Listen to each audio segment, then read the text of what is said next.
तर पुढची महत्त्वाची बातमी बघतोय। शिंदे गटाच्या 4 ते 5 खासदारांवर रणण्याची वेळ येते असं चंद्रकांत खैरेंनी म्हटलंय। शिंदे गटातील खासदारांच्या उमेदवारीवरून चंद्रकांत खैरेंनी ही टीका केली आहे। बंडखोरांना पुन्हा घेणार नाही, ठाकरेंकडून हे आधीच स्पष्ट करण्यात आलंय असं सुद्धा खैरेंनी म्हटलंय।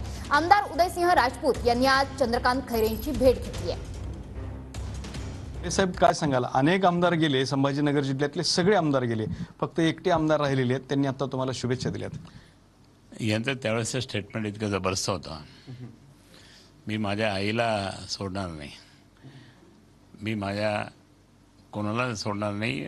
ज्या बाळासाहेबांनी मला मोठं केलं, ज्या उद्धवसाहेबांनी मला मोठं केलं, ज्या आदित्यसाहेबांनी मला मार्गदर्शन केलं, मी कधीच त्यांना सोडणार नाही।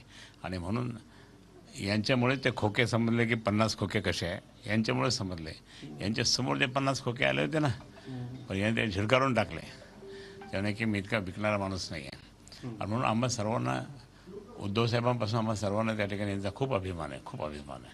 आणि एकनिष्ठ असल्यामुळे म्हणजे मला तर एक त्या ठिकाणी मी सांगेल की खरंच असे जर एकनिष्ठ असले तर पुढे त्या ठिकाणी आपलं सरकार आल्यानंतर निश्चितच त्यांचा खूप मोठा म्हणजे एक गौरव होईल असं मला।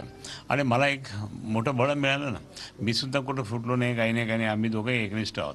आता एकनिष्ठाच्या दृष्टिकोनातून मी हे सांगेल की आज एकनिष्ठाची गरज आहे।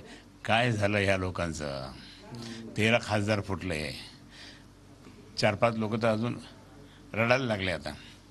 आता म्हणतात की इकडे तिकडे, पण माननीय उद्धव साहेबांनी स्पष्ट सांगितलं आम्ही कोणालाही घेणार नाही। कॅमेरामन हर्षल सोबत दत्ता कानवटे, TV9 मराठी, छत्रपती संभाजीनगर।